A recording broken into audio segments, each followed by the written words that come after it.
गरीब माँ की 5 बेटियों के लंबे बाल।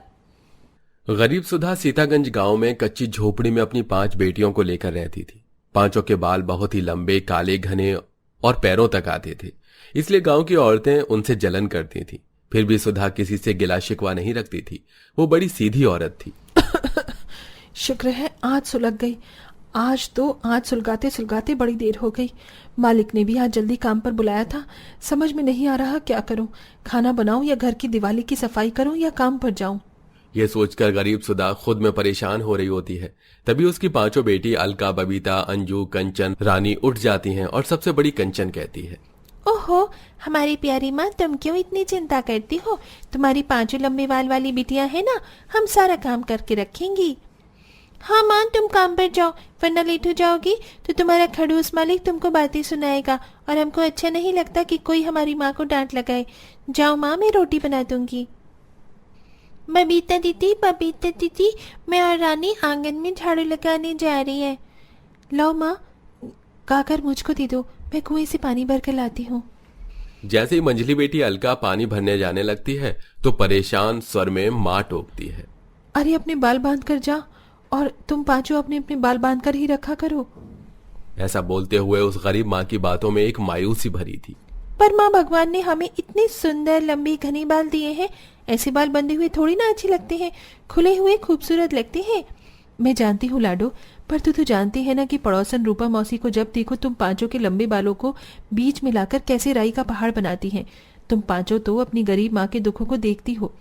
किस जतन से मैं तुम पांचों को पाल पोस रही हूँ, फिर क्यों किसी से दुश्मनी मोल लेना। मैं तुम पांचों के बालों का जूड़ा कर देती हूँ। उसके बाद सुधा पैदल पैदल काम के लिए निकल जाती है। वो चिंताओं भरा मन लेकर आगे बढ़ी चली जा रही थी। हे ईश्वर, फिलहाल तो मैं दिवाली की मिठाई बनाकर रोज से की मिलने वाली दिहाड़ी से अपनी बच्चियों के पेट का गुजारा चला रही हूँ, लेकिन दिवाली में भी बस थोड़े ही दिन है, उसके बाद मैं फिर से बेरोजगार हो जाऊंगी। मुझे किसी पक्के काम की तलाश करनी होगी। मिठाई की फैक्ट्री पहुंचकर सुधा सोन पापड़ी बनाने लगती है। तभी फैक्ट्री का मालिक माखन चंद कुर्सी लगाकर बैठा बुरी नीयत से घूर घूर कर देख रहा था। कितनी जवान है ये सुधा, ससुरा इसको देखकर लगता ही नहीं है कि 5 बेटी की माँ है। ऊपर से इसके रेशम जैसे लंबे घने बाल जिगर पर छुरियां चलाती हैं। अपनी 5 बेटियों के लिए वो गरीब माँ पूरी मेहनत की धुन से शाम ढलने से पहले पहले 100 डिब्बे सोन पापड़ी बनाकर दिल में आशा लगाकर कहती है, राम जी की कृपा से आज मैंने 100 डिब्बे सोन पापड़ी तैयार कर दिए। अब मेरे 500 रुपये तो पक्के। वैसे भी घर का राशन खत्म हो गया है, तो आज राशन डलवा दूंगी। थोड़े दिन के खाने पीने का जुगाड़ हो जाएगा। यही मनसा लिए सुधा सेठ के पास आती है। सेठ जी, मैंने अपने हिस्से की सोन पापड़ी बनाकर पूरा काम कर दिया है, मुझे पैसे दे दीजिए। तभी सेठ 500 के 2 नोट उसे थमाता है। सेठ जी, ये पैसे ज्यादा हैं, मेरे केवल 500 रुपये हुए हैं, 1000 नहीं। तभी कपटी नियत से उसका हाथ पकड़ता हुआ सेठ बोला, अरे रख ले सुधा रानी, ऐसे पैसे तो मैं तुझ पर रोज लुटाऊं। बस तू अपनी 5 और डाइन सी बेटियों को छोड़कर हमेशा के लिए मेरे पास आ जा, मैं तुझको पैसों में तोल दूंगा। सुधा अपने स्वाभिमान को चुनते हुए जोरदार तमाचा माखन चांद के मुंह पर मारती है। नीच कमीने, मुझे नहीं पता था कि तेरे नीयत में इतनी खोट भरी हुई है। तूने मुझे पहचानने में भूल कर दी। मैं गरीब औरत जरूर हूँ, लेकिन मेहनत से खाना कमाना जानती हूँ, आबरू बेचकर नहीं। ठोकर मारती हूँ मैं इस काम पर। यह सुनकर माखन चंद गुस्से में उबल कर उसे पूरे पैसे छीन कर निकाल देता है। जा निकल यहां से, देखता हूं अब कहां से खिलाती है अपनी बेटियों को। आंखों में आंसू लिए सुधा अपनी झोपड़ी में आ जाती है, जहां 5 बेटी भूखी बैठी थी। तभी सबसे छोटी 5 साल की रानी आकर अपनी माँ से लिपट जाती है। माँ तुम आ गई, हमारे लिए खाना बना दो, जल्दी जल्दी, भूख लग रही है। और देखो ना, अंजू दीदी ने मेरे बाल खराब कर दिए, ठीक कर दो ना माँ। माँ क्या हुआ? रोज तो तुम काम पर से आती वक्त राशन लेकर के आती हो, आज नहीं लाई हो? अलका का सवाल सुनकर उस गरीब लाचार माँ की आंखों से टप टप आंसू बहने लगते हैं। माँ क्या हुआ, तुम ऐसे रो क्यों रही हो? बोलो ना माँ, हम सबका दिल बैठा जा रहा है।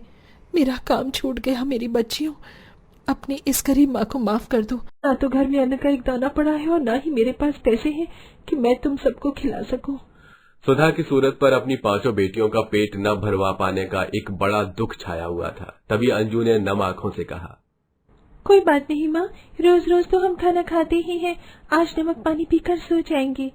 माँ भले ही हमारी आंखें जताएगी नहीं, लेकिन मैं जानती हूँ कि माँ अभी बहुत दुख में है, इसलिए उनका ध्यान भटकाना होगा। और माँ को सबसे ज्यादा खुशी हम बहनों के बाल बनाकर हमारी मालिश करके मिलती है। कंचन अपनी चारों बहनों को इशारा करती है। तभी अलका बबीता बोलती है, माँ बहुत दिन हो गया, आज हमारे बालों में तेल लगा दो ना। हाँ माँ, तुम्हारे हाथों से बालों की मालिश करवाकर बहुत ही आराम मिलता है। ठीक है, मैं तुम सबके बालों में तेल लगा देती हूँ।